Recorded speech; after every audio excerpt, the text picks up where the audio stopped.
decision po ng panel dun sa naunang motion po ng Revilla Camp regarding dun sa hindi pagsama dun sa additional respondents?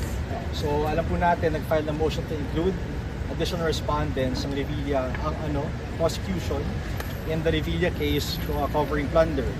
The panel of prosecutors granted this motion at kasama na po yung 4 na additional respondents.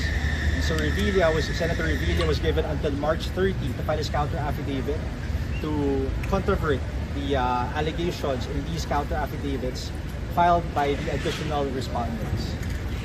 Okay, so, but besides that, well, let's just do a rundown of the cases regarding flood control. Alam po natin na itong mga flood control cases came in 3 batches. Okay, the first batch refers to Sims Construction Trading. These are 5 cases in total.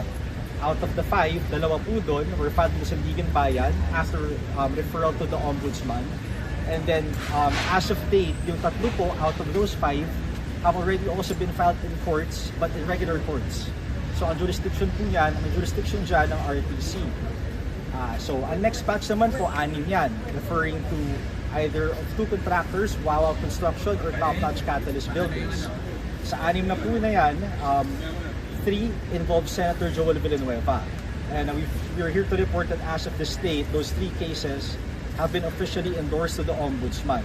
Now, at that point, the Ombudsman will then review the findings by the DOJ prosecutors and then issue its own review resolution, see if it agrees with the findings by our prosecutors, and file the case with the Sandigan Bayan if it does find that it meets the quantum of evidence necessary. So last batch naman po are the plunder cases among other charges. Okay, these refer to Senator Revilla, former Senator Estrada, and former Representative Zaldico.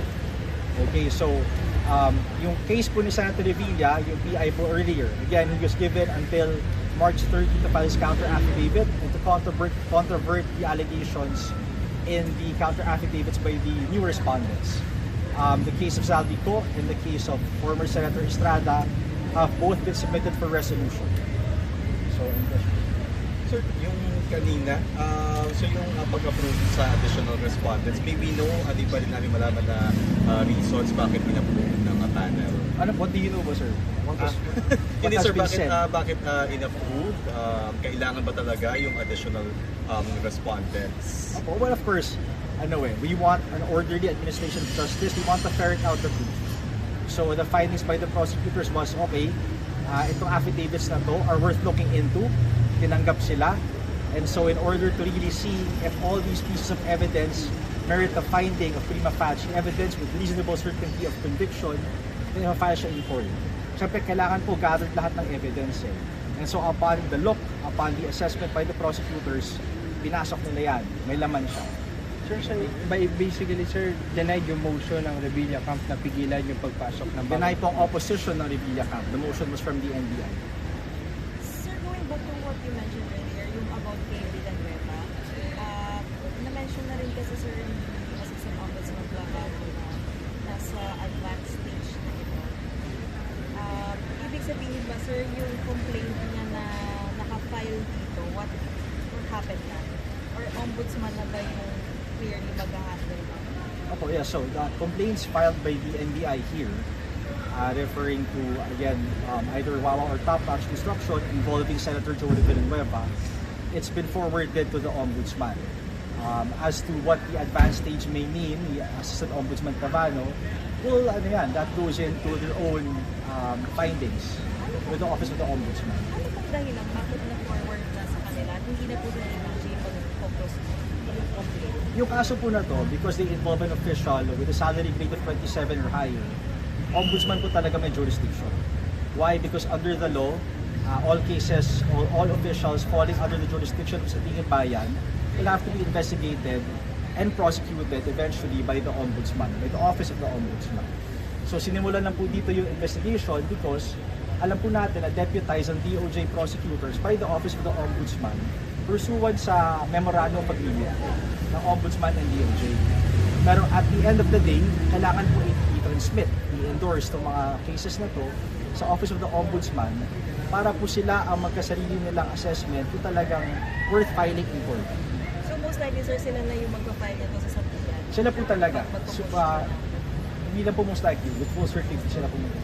And sir, kanina po na-testify si former Yusek Bernardo sa San Miguel Bayan where he admitted that he received around 10 million of balato from Zalco. Hindi ba ito maapektuhan yung magiging state witness na admitting that he received that big amount of money? Well, the WPP po, the Witness Protection Program, only adjudges a state witnesses' statements based on what they've submitted before the WPP.